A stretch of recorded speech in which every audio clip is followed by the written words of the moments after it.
Sekarang pusingan untuk Q&A. Saya buka kepada audiens lah kalau ada. So maybe kita ada about 10 to 15 minutes kalau ada. So sila sebutkan nama, fakulti dan soalan kepada siapa kalau boleh.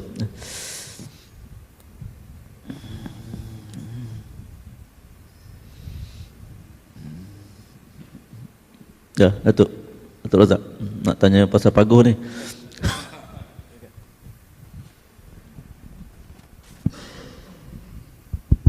Bismillahirrahmanirrahim. Terima kasih Prof. Hashim dan pihak pengajar.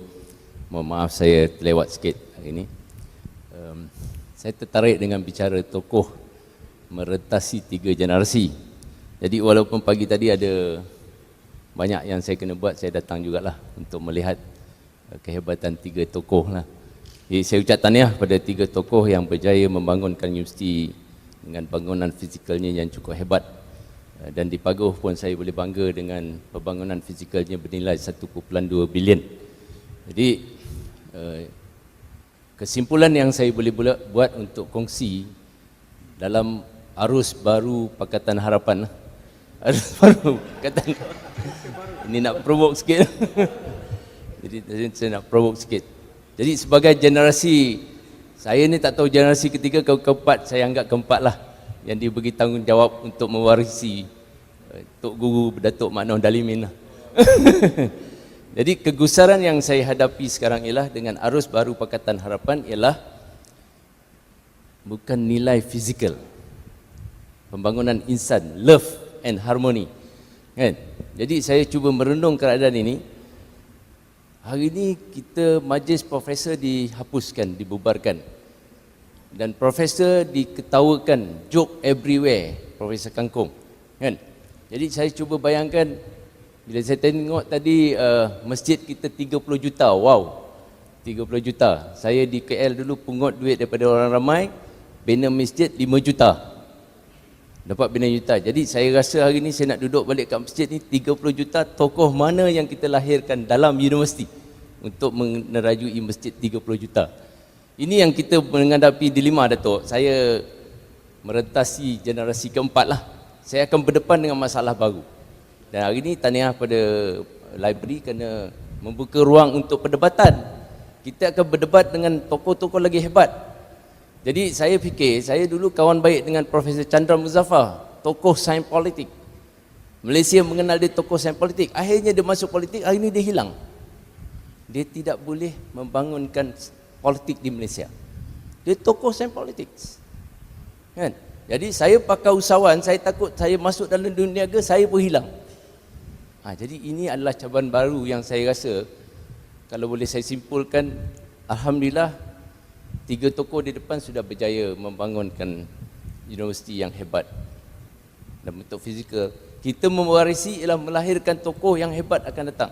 Kita tak boleh lahir Profesor Engku Aziz, Profesor Jomo Sundram. Ini yang kegusaran yang saya rasa akan saya hadapilah, untuk melahirkan di Paguh tokoh perabot. Bila pegawai daerah tanya siapa tokoh perabot you, saya tak boleh lontarkan nama. Kita ada the biggest teaching factory dekat dalam tu. Sekarang saya dibagi pula 4 gerabak kereta api. Saya nak lontarkan siapa tokoh rel untuk menerajui Muar sebagai bandar rel. Ini saya rasa, Datuk, kalau boleh pengalaman Datuk boleh kita kongsi untuk kita generasi keempat meneraju dia akan datang lah. Terima kasih. Okey, Datuk. Soalan tu. Itu soalan lah, Datuk. Tak, bagaimana dia nak bawa itulah, kan? Nak bawa tokoh dia tu. Tokoh yang berkaitan. Soalan ke tu? Yalah, I think bukan yang mudah perkara ni, kan? Tapi kerana macam ada Datuk semua ni yang diberi tugas dan diamanah, dan peringkat Datuk yang ada pengalaman di luar juga lebih, boleh berdamping dengan mereka, jelaskan mereka. Saya punya statement ialah melengkapkan pendidikan buat masa ini dan masa depan sehingga saya ialah bersama industri. Kita di kampus saya tak lengkap. Maknanya mereka tu, kalau kita ada teaching factory, let them with the experience come in to work with us. Work dalam bukannya daftar sebagai staff, tapi work with the problem together with us on the teaching factory. They bring in the problem on his side or on side, and then bring and try to solve together in our place with the student and so on lah. That's maksudnya. Jadi kita berkongsi pengalaman mereka bersama ni. Ataupun satu lagi yang kita panggil macam work based learning tu, sebenarnya kita hantar student ke tempat luar, tapi dia boleh reverse, ada masalah. Sebab tu konsep teaching factory yang kita sebut-sebut sebelum ni, kalau kita boleh adakan, itulah paling baik. Sebab dalam teaching factory lebih more fleksibel untuk kita ubah beberapa perkara.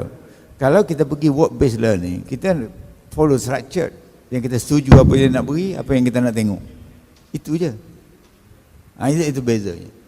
Jadi oleh kerana ada senior di kampus untuk program berkenaan tu, I think that senior need to talk to those people, industry captain down there, or the practitioner lah, the owner tu. Mungkin dia tak apa-apa ini kan, yang sedang doing the work sana tu, kita kena berpakat dengan mereka.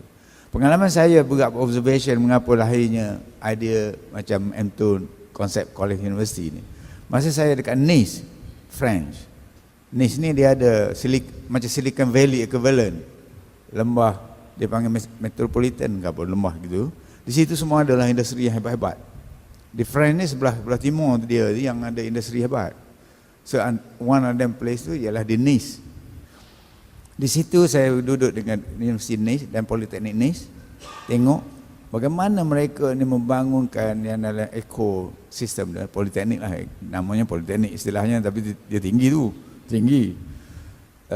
Orang IBM sebagai instruktor kepada makmal student, kepada projek makmal student dalam kampus, dan dia datang mengikut jadual tertentu, dia datang membimbing mereka ni menyelesaikan masalah di makmal student. Ini yang saya tengok, ini kalau begitu kita sepatutnya idea itu kita boleh bawa ke Malaysia, dan kita kata industri bersama kita membangunkan mahasiswa on campus, menyempurnakan pendidikan kita dalam bidang-bidang tertentu. Jadi saya pergi 2 tempat duduk lama juga di French ini, nak tengok dia punya way of delivering yang high end ataupun student yang ready to go to market ni lah. Kita tak pergi yang conventional university yang biasa ni, yang begitu ya. Sama juga di Jerman, di Aachen saya duduk lama tengok. Jadi industri sebenarnya bila kita dah repo kita dengan 1 dan 2 baik, dia akan kalau lain akan jadi mudah. Sekarang ni kita mungkin belum ada tapak nak mula. Bila dah ada tapak ni jadi mudah, saya jangka lah. Terutama sekarang macam Paguh, kita pergi ke dalam orang kata kawasan dia. Kalau kita 1, 2 kita boleh berpakat elok, mungkin 3, 4 yang akan datang lah. Begitu pada pandangan saya lah personally ya. So we have to work for that. So yang Datuk Makno sebut tadi betul lah. To be close to the counterpart out there, you have to have some kind of rapport lah. Kena ada pandai juga lah. Datuk Makno berpuji berkali-kali kepada Datuk Main, dia boleh rapatkan itu. Memang kita antara kita ni ada yang kelebihan-kelebihan tertentu. Jadi we learn from each other, dan you all pun ada kelebihan sendiri. Handle lah orang yang nak jadi partner kita tu dengan yang terbaik. Saya ingat dia akan jadilah. Kalau tidak, takkan dalam masa 7 bulan satu universiti boleh mula berjalan di Kelantan. Segala jabatan kerajaan pun ada bersama dengan UMK pada masa itu, boleh bekerja. Kalau tidak, tak dapat approval nak run program satu dengan sentral, nak dapat tapak untuk mula berjalan kalau kerajaan negeri tak lulus. Nak mula kampus baru, kalau kerajaan negeri tak bagi, tak ada apa, tak jalan juga. I mean, that's the environment we have. Jadi, maknanya you have to start working with that. Let them feel that they are important. Jangan pula kita anggap kita pun nak perah dia je kan. Anggap dia sebagai partner yang penting. Itu fundamental dalam approaching this kind of thing. Saya ingat itu saya komen saya lah. Panjangnya cerita lain pula. Terima kasih tu. Saya kenal Datuk ni masa kat Unimap begini. Okey, terima kasih Datuk. Prof, satu lagi kalau ada.